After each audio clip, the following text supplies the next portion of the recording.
We are glad to welcome you to our channel.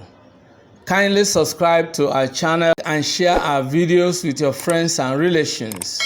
And click on the bell icon for instant notification whenever new videos are uploaded on this channel. Rest assured that we are going to have a very exciting and inspiring discussion. Let's dive into the lesson right away. In today's lesson, we are going to look at 10 top tips for effective public speaking. In this lesson, you will learn how to present your ideas like a professional public speaker. I am Benjamin from English Classes Online. Let's jump into it without further ado. Now, the first thing you need to know is what public speaking is all about. For you to be a good public speaker, you must know what exactly it is all about.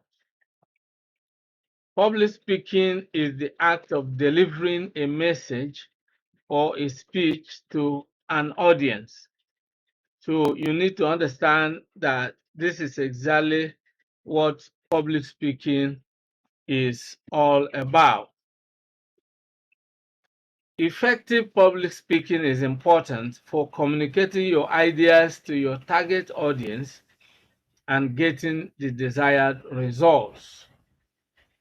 So whenever you are presenting something or conveying an important piece of message or an important lesson or lecture or speech to any given audience, you are engaged in public speaking. Okay, so having said that, let's look at the second thing you ought to consider, and that is to identify your audience. You need to research and understand your audience in order to tailor your content and delivery. Every speech is given to an audience, and you need to understand the type of audience that you are going to speak to. Otherwise, you might be saying the right thing to the wrong people or the wrong thing to the right people, as the case may be.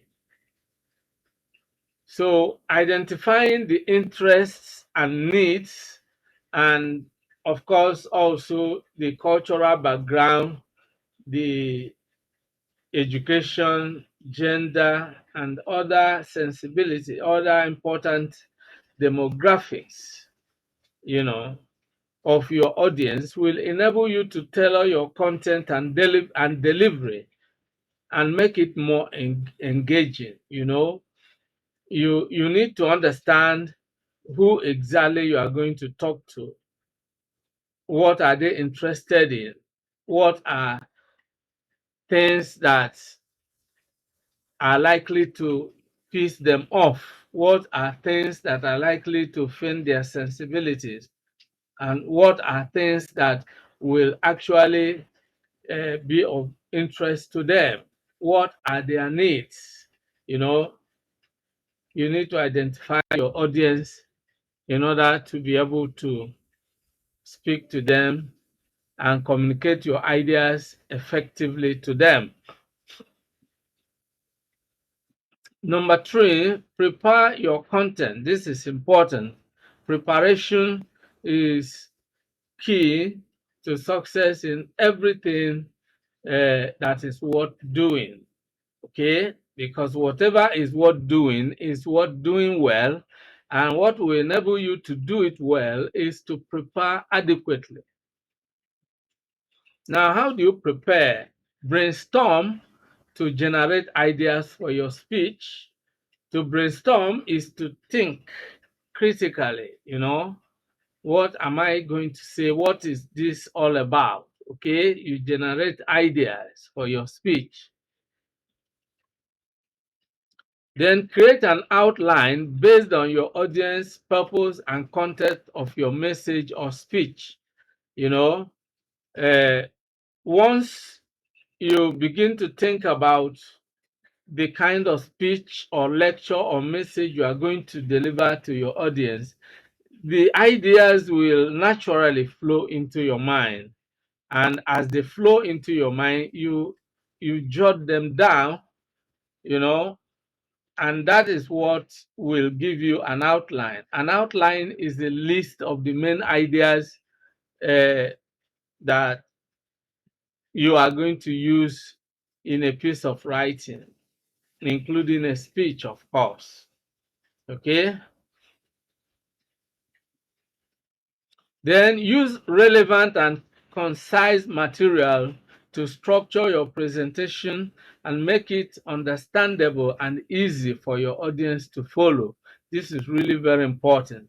So once you prepare your content, you know, if you want to know exactly how to write a speech, I have a number of video lessons on this channel. You can actually watch them.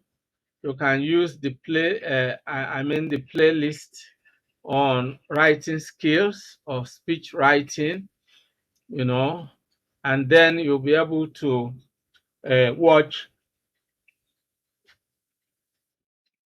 my previous videos on speech writing, or there are other videos also on how to make a good presentation, you know. So when you watch such videos, you will be able to uh, find a more detailed discussion on how to write your speech. And this is what it means to prepare your content, because as a public speaker, what you are preparing is a speech essentially. And so that's why it's important you watch that video on speech writing. Number 4, practice, practice, practice. Okay? Now practice your speech multiple times to improve your confidence, pace, tone, and body language. You know, practice, they say, makes perfect, you know. Now you need to rehearse your speech. If you once you have prepared it, the next thing is for you to, you know, practice presenting the speech so that you improve your confidence, and you know, you improve your body language, your tone, your pacing, and so on. Now, how do you practice or rehearse? You can do so by recording yourself. You can record yourself, or you can allow someone else to watch your rehearsal to identify areas that needs to be improved upon. Okay, let's assume you have written a speech and then you are prepared, you are rehearsing. What you can do is to record yourself. Now, as you record yourself, you sit back and watch your presentation, and then you will find areas that need to be fine-tuned. Okay? Now, number 5 is to use body language. We are through with 4, which is practice, practice, practice. This brings us to number 5, use body language. Now, your body language can convey more than words, you know, and that's why the use of body language is important in public speaking. Okay, now use gestures, facial expressions, and eye contact to convey emotions and engage with the audience. In fact, the practice is that as you speak to a given audience, you need to maintain eye contact, identify people who are keenly interested, who are paying attention, and then maintain eye contact with them. All right. And then also your facial expressions should be positive, you know, uh, and then you use gestures, the use of your hands, all right, and so on and so forth. All these are important in order to engage effectively with your audience. Number 6, use rhetorical devices and interactive techniques. Okay, interactive techniques. I think there is a typo here. Now look at interactive.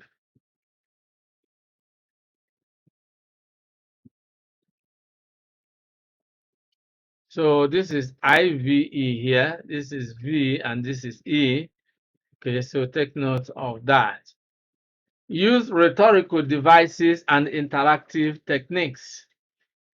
Now, rhetorical devices include humor, stories, or anecdotes, if you like, a short story that accompanies a speech, and then questions and examples. This will help you to keep your audience engaged. Then you use gestures, as I earlier mentioned, that belongs to body language. But there are interactive techniques that you can use, such as trying to uh, relate with the audience in form of maybe quizzes or polls and all that. There are a whole number of things that you can use just to interact directly with the audience. Such techniques help you to keep the discussion quite lively and sustain the attention and interest of the audience. Okay. Then number 7, make sure you speak clearly and confidently. This is very important.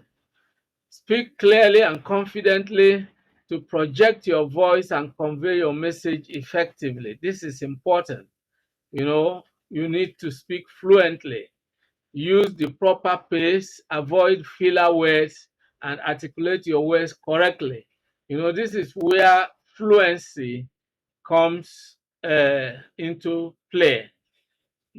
Fluency is the use of language in a manner that allows you to flow naturally without unnecessary hesitation or use of filler words like so you need to avoid such filler words and be able to articulate your ideas, almost effortlessly. Let your speech flow naturally, like water flowing from its natural source. Speak clearly and confidently. This is very important. Number 8, overcome nervousness. It is normal for one to feel nervous when preparing to deliver a public speech. There are people who have very serious problem with facing a large audience and talking to them. So you need to work on yourself in order to overcome nervousness, or what is called stage fright. When you have a kind of phobia for speaking to the public, you need to overcome such nervousness. How do you do that? Breathing and visualization can help you to relax. You breathe in and breathe out. You visualize what you imagine, yourself facing the large audience and talking confidently to them. Another thing is the use of positive self-talk, and this one can help you to improve your confidence. When you actually talk to yourself, reassuring yourself that yes, you can, it is possible. So just to overcome inferiority complex and raise your self-esteem to a higher level. Okay, so this is very important. All this will help you to overcome nervousness and get you prepared to face your audience and speak boldly and confidently and clearly to them without feeling shy or losing your composure. Number 9, handle challenges. All right, you need to be prepared to handle challenges like technical issues, unexpected questions, and distraction. These things can occur when you are giving a public speech. So you have to be prepared to handle such challenges. You need to anticipate such challenges, then have a backup plan, and then you need to remain calm and professional when addressing them. You don't have to lose your composure and then become hysterical and begin to fidget because there are some issues that are arising. No, you need to compose yourself. You need to be calm and calculated. You need to approach the handling of such challenges with professionalism. You need to appear to be professional in handling such issues, not uh, giving yourself away as somebody who is panic striking or something like that. Okay, so that is exactly what you ought to do. Then number 10, which is the last uh, and not the least, end with impact. Okay, because the whole essence of public speaking is to create impact, to leave a lasting impression on the audience, to achieve certain results. For example, if the purpose of your speech is to get your audience to vote for you, for example, in an election, then of course you need to convince them. You need to leave a lasting impression on them. Whatever may be the purpose of your speech, is important you end with impact, because how you end will determine how your audience will react eventually. Now, you need to end with an impactful closing that summarizes your message and encourages action. This is really very important. You need to emphasize your central message, what we call the thesis. Okay, emphasize your central message that leaves a lasting impression, gives a clear call to action, and motivates your audience to take action. This is really very important. Okay, and this brings us to the end of today's class. I hope you enjoyed the lesson. If you did, make sure you like this video and share it with your friends and relations.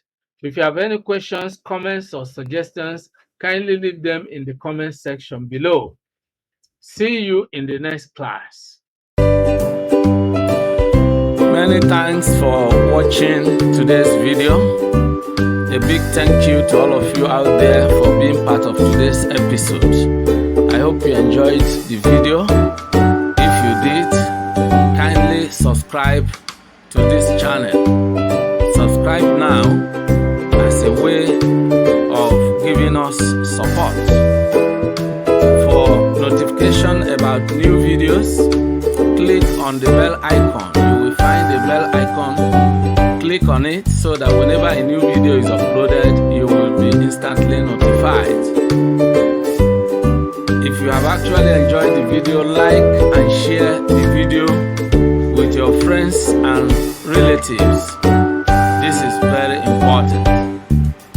If you have any comments, leave your comments below. Any questions, any suggestions, we would gladly receive them and respond promptly and positively to them. See you in the next video. I look forward to always seeing you